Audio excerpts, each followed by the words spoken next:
I don't want someone to go, excuse me, pardon me, hey, I know you're having fun flying 1,000 miles an hour to your death, but you might want to pump the brakes. No.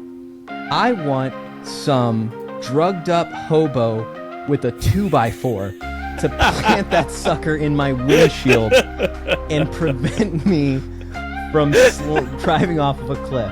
That's what I want, all right?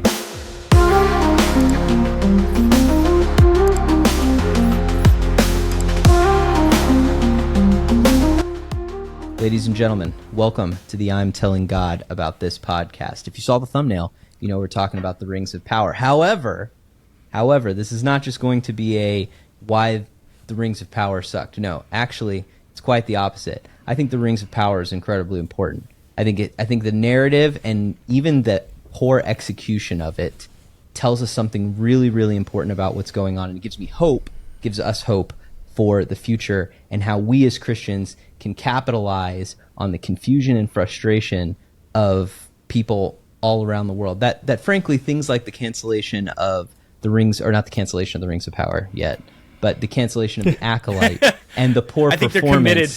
Yeah, right. They're committed to at least 4 seasons or something like that. Yeah. But the poor performance of it's frustrating, and it's something that's resonated with a lot of people. But what I don't know if people have caught on to is why this matters for Christians. So here's what I'd tell you. If that sounds interesting, stick around. We're going to have a good time. If you haven't already, go ahead and like and subscribe, and we'll get to it. So let me throw it out in the beginning for everybody listening. I'm going to be the anti-nerd in the room. I will throw it out there. I will ask clarifying questions. I have not watched all of the episodes. I've watched a lot of the episodes. I have not read the Silmarillion, though I tried when I was a child. I couldn't make it through, and I still can admit that I collected the Lord of the Rings trading cards when I was a child. So I do have some nerddom in me, but I'm going to need some clarification. Well, Josh, I will concede Tolkien lore to Josh. I believe he's probably better at this. I have read the Silmarillion and the Lord of the Rings, so I'm not a complete novice here. However, I have no doubt that Josh has more depth than I do. Here's the good news. You really don't need to know anything about Tolkien lore to explain the Rings of Power. So everybody's tell me more. Tell me more. So we asked the fundamental question, why should we care? Or, what is the Rings of Power if you're just hearing this for the first time, and why should you care?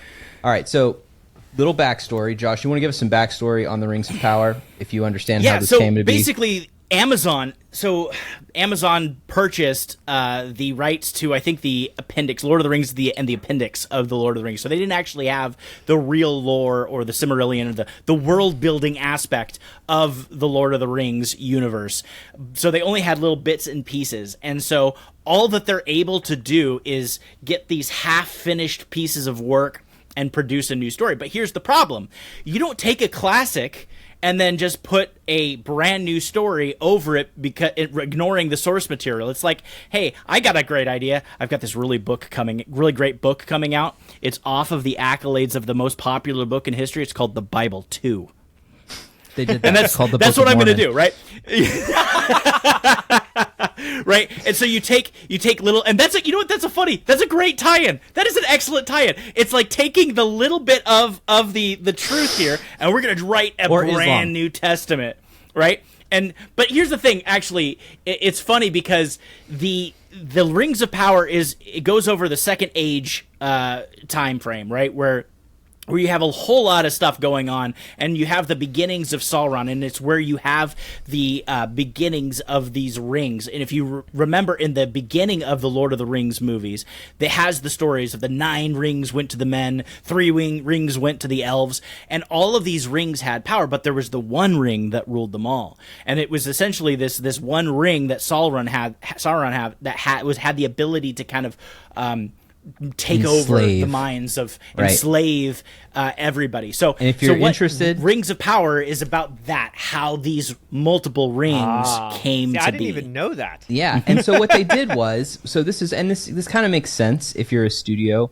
A lot of times when you work with original intellectual property, you're very constrained to what the author put down. And so Amazon probably thought, oh, this is great. We'll buy the appendices. There's a couple half-baked stories here, which Tolkien had so much material that a lot of it wasn't fully rounded out, right? And so what they feel like they kind of bought was a little creative liberty, right? So that's you can't buy creative liberty. But that's the point, right? You can on paper. Says the guy that's a fan of The Chosen. But that's what I'm saying. No, not me. Not this guy.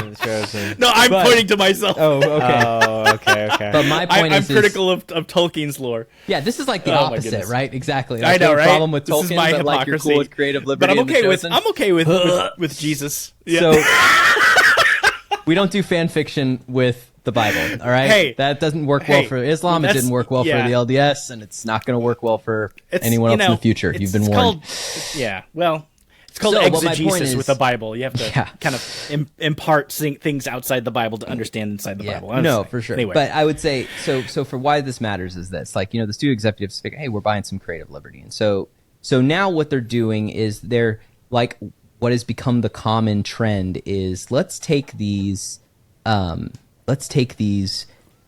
well-preserved and, major tropes, like these great epic stories that reflect like consistent tropes throughout history, like the hero's journey, for instance, a classic struggle against good versus evil, a coming of age, a moving from not understanding into understanding, from childhood into wisdom, and facing a existential threat that is basically a moral and ethical dilemmas along the way, right? This is a trope that has existed throughout human history to help humans make sense of the complicated and difficult things in the world.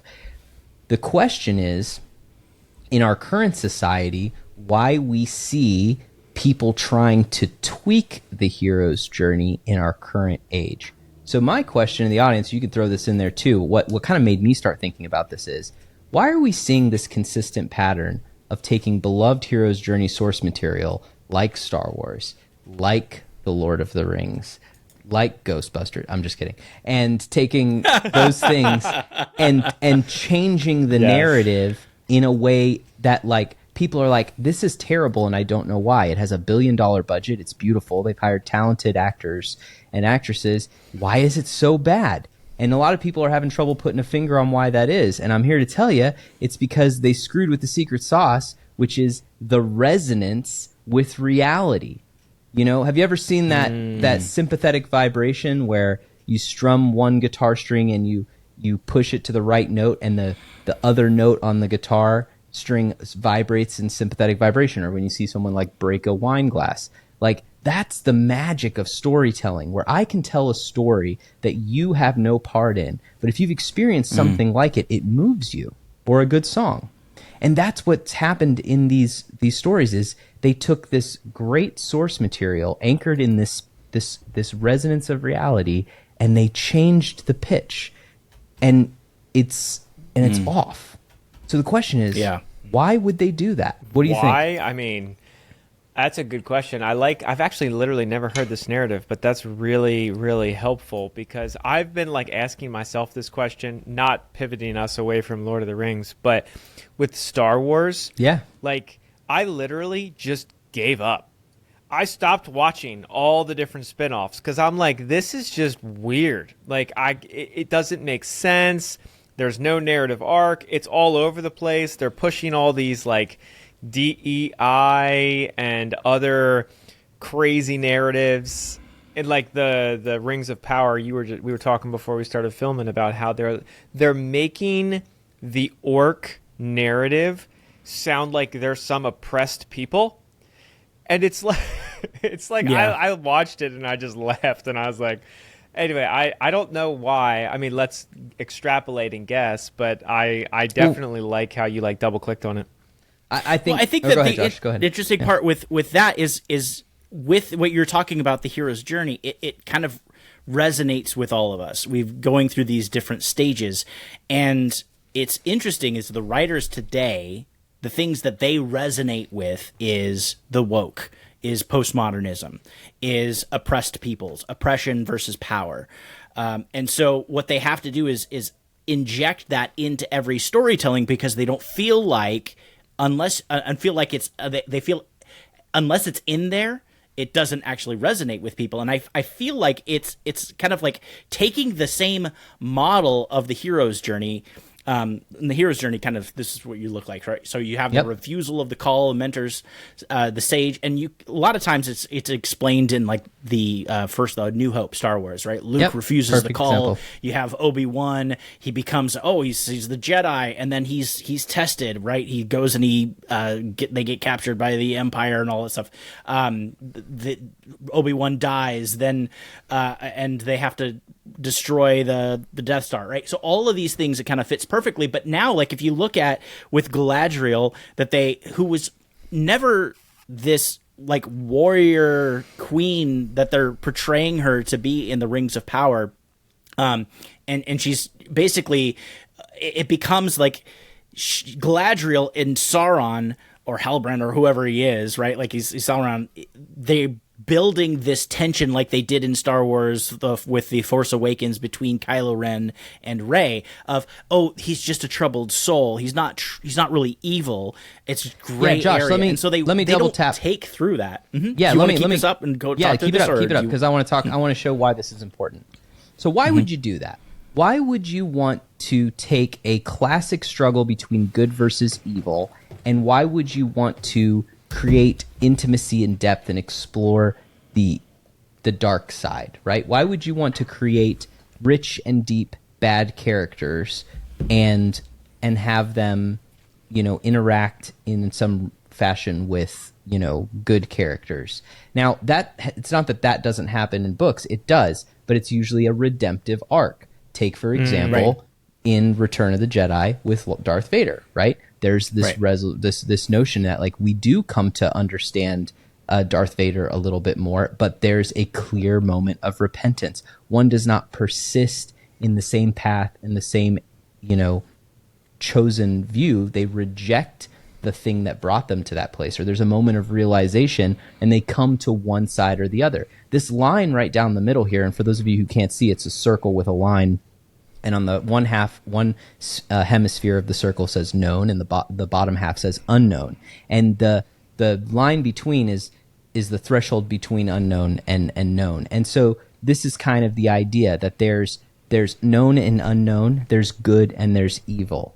And the reaction and the interplay between good and evil is the primary driving force for the action. The reason there's a call is because the young person in the story, the hero, is forced to confront evil, right? Just like Harry Potter, when he's, the Dursleys are just absolutely horrible, and then all of a sudden Hagrid shows up, right? And then he gets his Hogwarts letter. Or when he's forced to deal with Voldemort. The reason that you would change this is you would want to make it to where there's no evil, there's just unknown. Right? Mm-hmm. There's just unknown. There's just this idea that everyone is good, they're just not understood. And that's been the principal push, because if you do that, what you're saying is there is no right and wrong, there is no righteousness, there is no moral authority or moral high ground, and therefore there is no moral authority. If I am simply misunderstood, not wrong, then oppression can't be justified, or accountability can't be justified. So this has been the whole narrative, and this is what I think the answer to the question is. But go ahead, Josh. It's interesting, and Nick, I'll let you jump in here in a second. But I think what's interesting is it's to have where I think that the complaint or the critique of what you've just said, Josh, is to say, well, that's not good storytelling when this is children's literature, when there's an absolute good and an absolute evil, and it's not hard to make the distinctions. When I would say, no, that's not actually that's a very simplistic way of looking at it. There are times where you have conflicted characters, but there's never a question of what the evil is. If you look, I'd like to use this example as the first season of what is it, True Detective? With Great Matthew show. McConaughey and oh gosh, what's his name? Anyway, but the way that they have it is there is an absolute evil.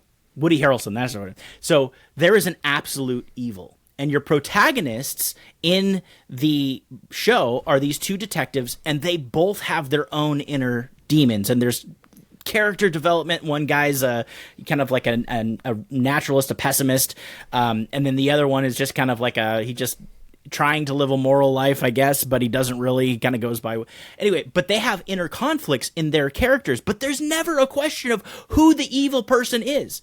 And what they do is they come together regardless of their flaws, and they develop through their flaws to say, okay, what we disagree on is it doesn't make a difference. What the whole goal is to confront the evil that actually does exist. And that's why we have these crazy distillations of like supernatural evil in these stories, because it's through the distillation of pure evil and the demonstration of a caricature of evil that we recognize the characteristics of evil in ourselves.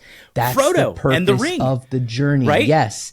The purpose of the journey is that in the hero's continued experience with evil, they don't just sit there on their high horse and demand it. The focus turns inward to a recognition of those same things are in me. And in order for them to advance in their arc, they have to deal with those things. And that paints the picture for society, that it's through struggling against evil that we are sanctified. That's biblical. So then this is why this matters, right? So let's bring it back to the Rings of Power. So in the Rings of Power, right, the question I always have had is, how on earth did Sauron convince these people to take these rings? Right? Like, Right.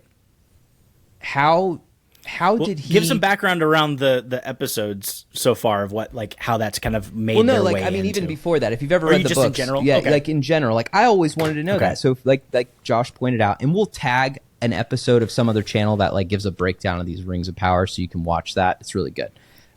There's lots of great infographic videos that are short that you'll love. But yeah, basically it's like this guy's shady. He shows up and he gives magic rings to these races, and they all just like take them. And so what the show does is it kind of shows how every society is in crisis. The elves, their tree that connects them to their homeland and the source of their power, is wilting and dying. And so the elves are going to have to leave Middle-earth. And then the dwarves are trapped, spoilers by the way here, the elves are trapped like in darkness in their cave. Like they can come and go, Dwarves. but they can't get the light. Like they've lost their connection to their mountain through the series. It's thin. It's bad writing, but whatever. They're in crisis, right? And then humanity's just always a dumpster fire. That's kind of literally the answer that's been given, right? Humanity, we don't need to tell you what's wrong with them. You can assume. So this guy Halbrand comes up, who has been unmasked as Sauron in the last season. And he shows back up to the guy who made the rings to begin with. And he basically tells him... Yeah, Celebrimbor. And he basically tells Sauron tells Celebrimbor, I'm not who I said I was. And I was told not to be here. And your High King's going to tell you that I shouldn't be here and make rings. But I'm very powerful. And I come from the Valar. So he lies to him. And he says, and I have a gift that will not only help you, but it will help the dwarves, and it will help men. And I just need you to help me make these things. And so he does this. And this like whole notion, it's like you can't help but look at that on its face and be like, okay, now this tracks. I could see Tolkien using this narrative because it's literally the bowl of soup and the birthright. And it's literally the lie of the serpent. You know, like I know that the authority structures that have been placed over you have warned against this, but I got this easy button here, you know, that we can sort the problem out with. And he appeals to Celebrimbor's pride. And he's like, this is my moment. I've at the peak of my craft. I'm not going to be told not to do this. I can help save Middle-earth. And that I was like, oh dude, that's so spot on. But then just as I'm like, okay, maybe there's going to be something redeemable here, you know, they bring in this whole like psychic connection thing between Galadriel and Sauron. when Galadriel is supposed to be rushing over there to warn Celebrimbor that Sauron is a bad actor and he worked for Morgoth and that's a bad thing, and he's like, no, the psychic connection is too strong. He can shape your reality. You can't go there. And so you can already see him setting the stage. And I haven't seen anything beyond the third episode because I think that's where we're at right now. But like, I'm calling it now that we're going to see a Kylo and Rey like pull back and forth, and he can be changed. I can fix him, and this muddying of the water again. And this is what I think matters. So if you listen this far, this is why I think we're here. This is why I think it matters to Christianity. We talked about the resonance. People can tell that something's out of sync. They know that it's off, and they want to turn away from it. They're rejecting it. They rejected the Acolyte for the same reason. They're rejecting the Rings of Power. That's the reason part of the reason we're doing this episode. It's what we're watching and talking about, but it's also like you can't go on YouTube right now and not see someone bashing the Rings of Power. But here's what it tells us about us, is that people are turning from that, but they don't know where to turn to. But what they know is where they came from. And where they came from, they didn't see the same kind of stuff. They saw other things maybe they didn't like, but they didn't see these kinds of things. Like people fundamentally changing like pretty solid bastions of our experiences, society, like stories, right? Like fundamentally changing our stories. And go ahead, Josh. Yeah, I was. It's happening everywhere. When you take the pushback is not so much that they're changing the canon of the story. It's that they're replacing a good story with a postmodern story, that doesn't with a moral make sense. Relativist story, and it doesn't make sense. sense. Oftentimes, one of the biggest things that I think is let me give it a perfect example, just using the feminist hero in a lot of these shows that are coming across. The problem that we have in movies that are promoting like the Captain Americas and promoting these female stars as these heroes, there is never a hero's journey, this questioning of one's self-ability. We're just supposed to like them, but they don't earn the audience's praise. So, for instance, in the Captain Marvel movie, it started out as her power. She had her powers. She was just as powerful as she's always been. She doesn't get more powerful, but her power was suppressed by a cis white gendered man, right? Like it becomes this thing where then suddenly once the shackles come off and the oppression stops, then she can come into her true self. But all the while, she's never earned the audience's favor. That's really good. All Josh. the audience has seen is that she was held back by the man, and she didn't have to go through any struggles. But the reality is, there's plenty of great storytelling where females are the protagonists. And they go through really, really tough, difficult things, and ultimately they earn the audience's favor because they've went through the things that they can relate to. Take Stranger Things. Nobody has a problem with 11 in Stranger Things. Oh, that was so good. Nobody has a problem with 11 in Stranger Things. And if you want to know Things. what we're talking about, look at I love that example you gave with Marvel, right? With Captain Marvel versus say Superman. You want to know what what did Superman do? Go watch the movie Brightburn. Okay, is what would have happened if Superman had decided as a child maybe not to adopt, the values that he was born into in that, or that he was adopted into in that American family. Like Superman is a story of a measured strength. This is a person who could have set himself up as God of Earth in this fictional narrative, and yet the restraint, the control. Can you imagine what that must have been like to have to if we were speaking about realistic things here, like Jordan Peterson says it all the time, restraint without power is meaningless, right? And that's the whole point of these heroes' journeys, is that or one of the parts of them is exactly that. There is an earning of it that matters.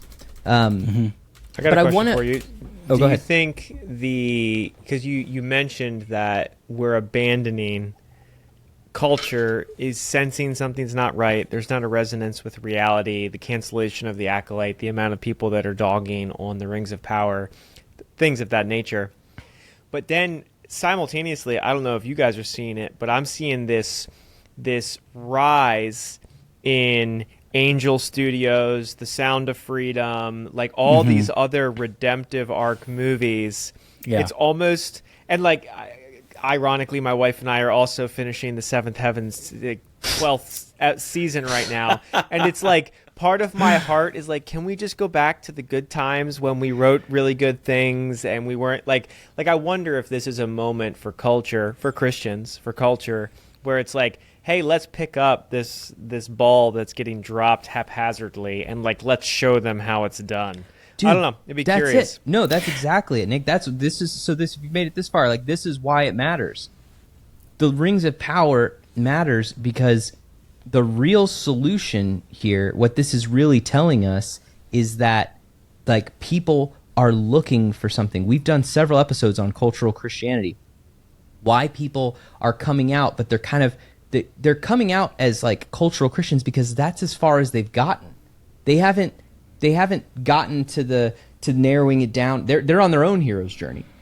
You know, they've been exposed, kind of the wool's been pulled over their eyes, and they're like, something's not right here. But here's what we have to do. We have to show evil for evil. So that so when they realize that, oh, that's the problem, and they're going to push back against it. They're not going to want to repent. They're going to be like, I love Christianity, but like, aren't people born gay still? And you're like, no, that's also evil. And they're like, yeah, but that's not really nice. And you're like, yeah, but righteousness and holiness. Yeah. And they're like, well, what are those things? And so as people, what it means for us as Christians is we have to look at the thing for what it is and not what it promises, because that's what we've been doing. Like a lot of people have, in the best intentions, bought into some really horrific and damaging beliefs out of a love for other people. And here you go, Josh. That's where we're at. Sorry, so right on the heels of what you're saying, I mean, I literally, this popped into my head, so I Googled it. It makes me think of Psalm 34:8. Taste and see that the Lord is good. Blessed is the one who takes refuge in him. Curiously, I would say with this transition, with these cultural Christians kind of coming out, like, I would say another thing I'm sensing is that for Christians currently, it's like we need to be making sure we are doing a good job of showing the goodness, the come, taste, and see. It is good, it is sweet, it is that which you really want. It is the thirst that will quench your soul. And I'm not in any way propping this dude up on a pedestal. However, our current bet around Jordan Peterson and his Christianity and his faith, I kid you not, Sunday morning in my church, a man shared his testimony, and the beginning of the genesis of his exploration of God and Christianity was the words Jordan Peterson. And it's like, what I'm bringing that up is because Jordan's doing a really good job. We, of course, want him to be like, come out and just say the thing. But Jordan Peterson's not the only person who can do a good job. Us, in our respective voices, Angel Studios, our the Daily Wire for the small place, although it's not Christian in any way. All I'm trying to say is, like, it's a cool moment for us to show them the goodness of our side. Brother, I completely agree, but here's where I would say that this is the most important thing about that is what people are coming away from. The thing they're rejecting is postmodernism.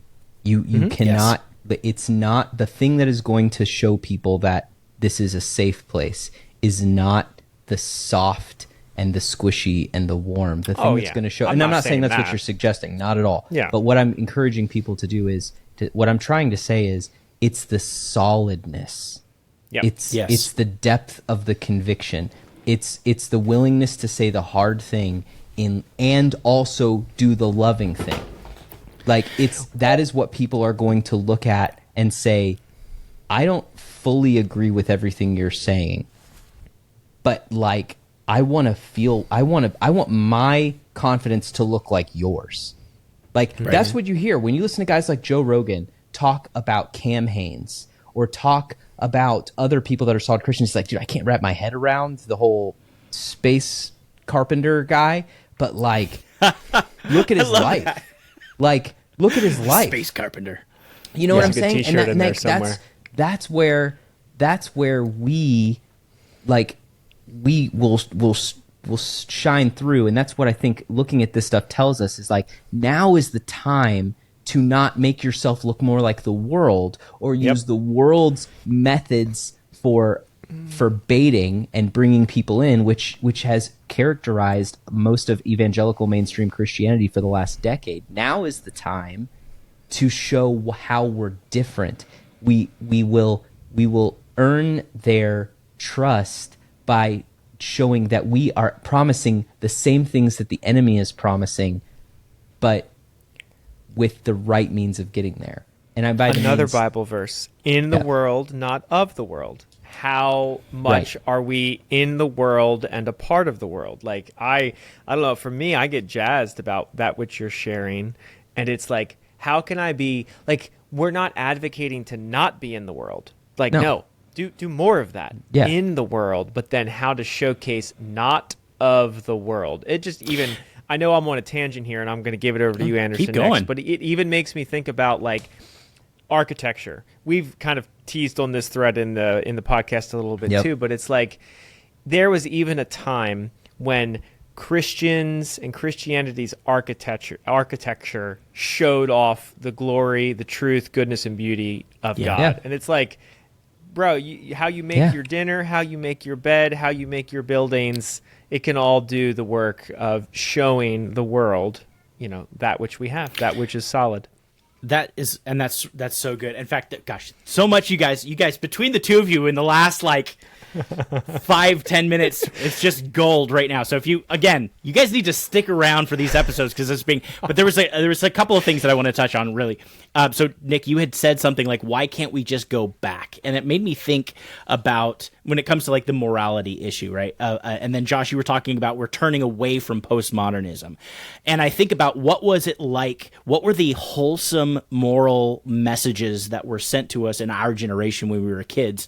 And I think of TGIF, right? Thank God it's Friday. And on television, you had shows like Boy Meets World, Family Matters, Step by Step. And I think about the kind of, and it really was. It is like the things that taught a real moral story. In fact, one of there are two things here real quick. In the show Step by Step, there was a episode that they did on essentially abstinence and virginity. Yep. And one of the characters was a female daughter who was kind of the rebellious one, who was, wanted to be part of the cool kids club.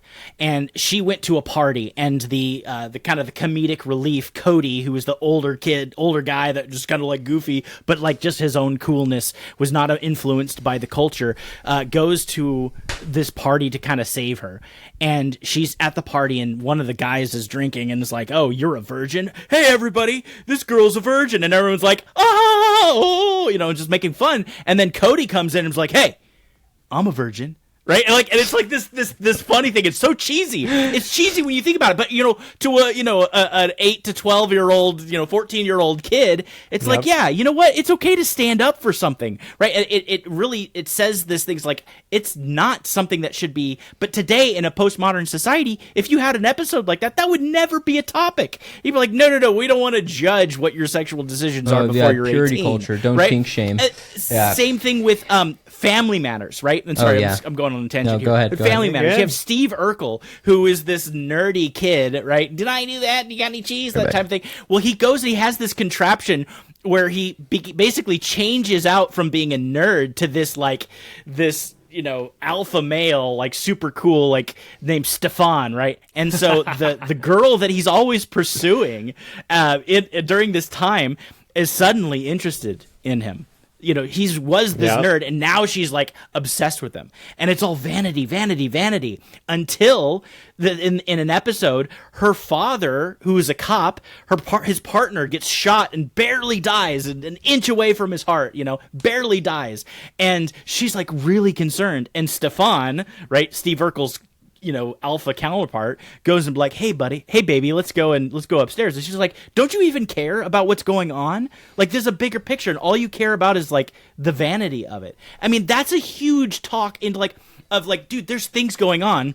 And all the things that people care about is TikTok, is OnlyFans, is all of these, vanity, right? Like, you took Ecclesiastes, right? There's nothing new under the sun. And so these are the kind of the messages that are given to us that, when we were kids, of like, there's certain moralities, there's things that are worth aspiring to, even if you're not a Christian. And last thing that I'll mention kind of about the Superman thing. Sorry, you guys are so many good things. And so with the Superman thing, it's funny that, Superman came to the earth and he had this deep moral conviction, truth, justice, and the American way. And which is the Bible. It's right.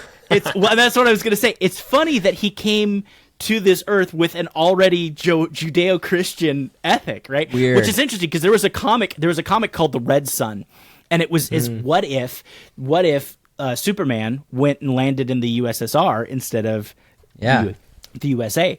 And what's interesting about that is his values don't change. He's still for truth, justice, and maybe not the American way, but he's still for truth and justice on the account of a Judeo-moral Christian value. But anyway, so I bring all that stuff up to say, like, there is foundational things, even if it's under different frameworks. These are foundational things that still build, and that's where people are rejecting postmodernism and turning towards something. I think the problem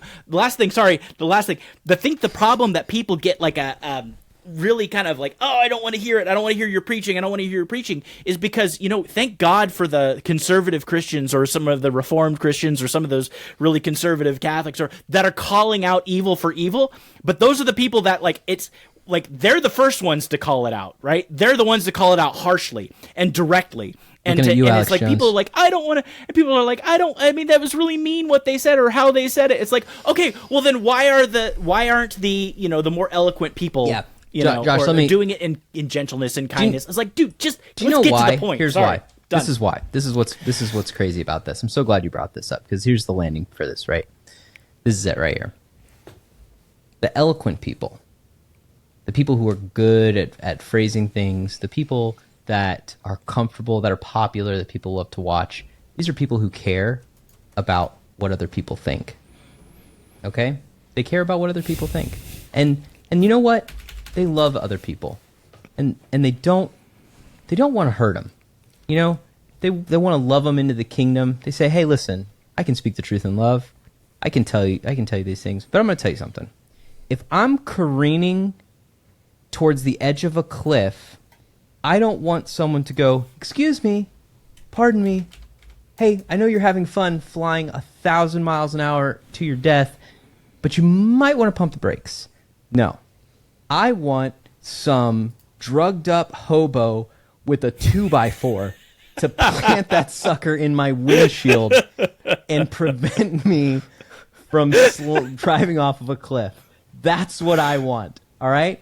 And I think if we're all honest, that's what we all want, right? So that's why it's always a joke. Nick, you brought it up at the beginning. The guy holding up, you were talking about World War Z, and in every apocalypse movie, there's the same guy. There's always a nod to the dude on the corner holding up the sign that says the end is near. Right? And that is where we are. And what Mark Driscoll said that I love, and I think it captures this so perfectly, is like when he was getting dogged by the evangelicals on the East Coast back in, the early 2000s, he said, he would say all the time, he's like, look, people would ask him, he's like, doesn't it bother you that like these major church leaders and whatnot and conservative evangelicalism on the East Coast are like, talking down about you or criticizing your methods? And he was like, and I'm paraphrasing here something, but he said something to the effect of, he's like, look, I live in a post-church culture. We're 10 years down the road from the East Coast. He's like, so they'll be there eventually.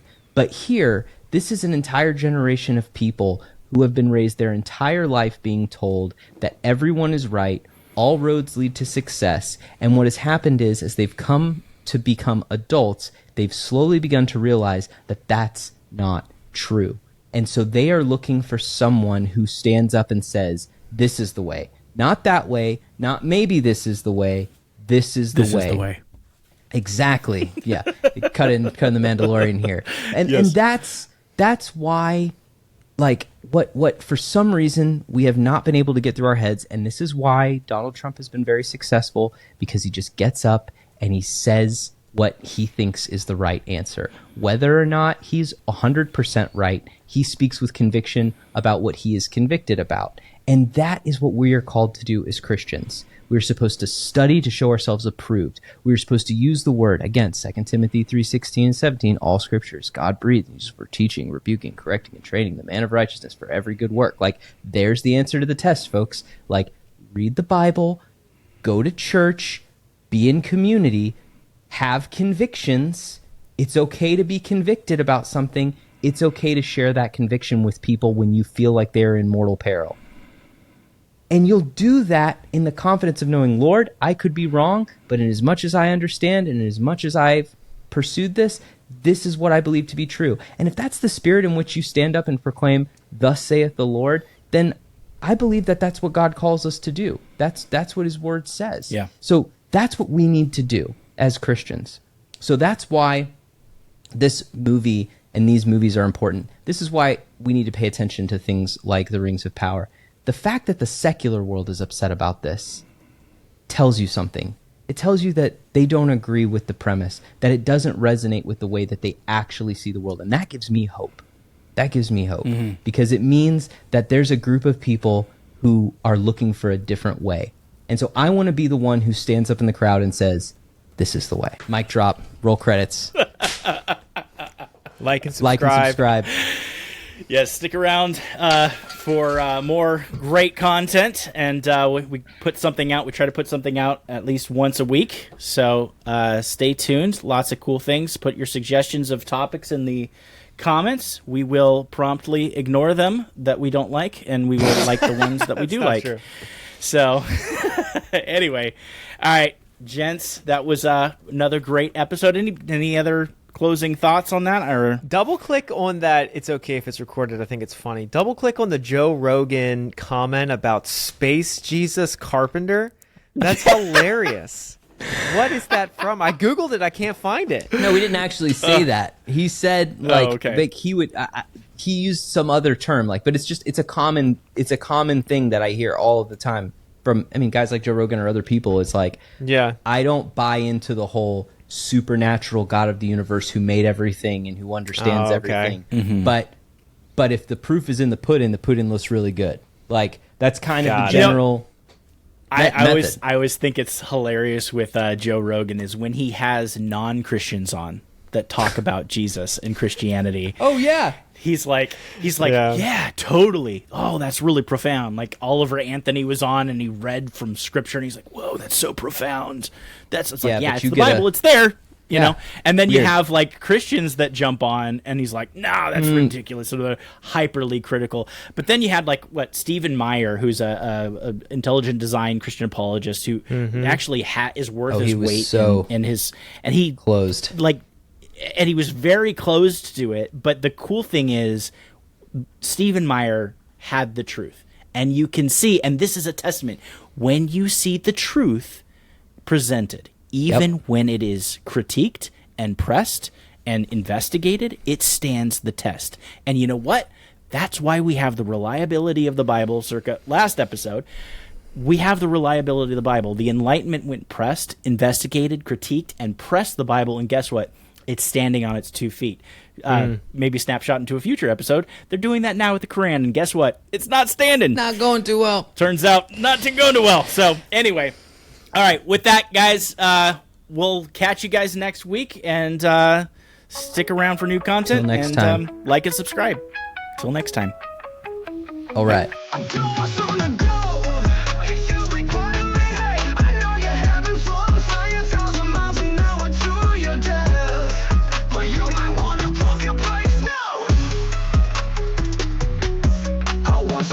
Pebble with a 2x4 to plant that sucker in my windshield and prevent me from driving off a cliff. That's what I want. I want some drugged up pebble with a 2x4 to plant that sucker in my windshield and prevent me from driving off a cliff. That's what what I want. I want some drugged up hobo with a 2x4 to plant that sucker in my windshield and prevent me from driving off a cliff.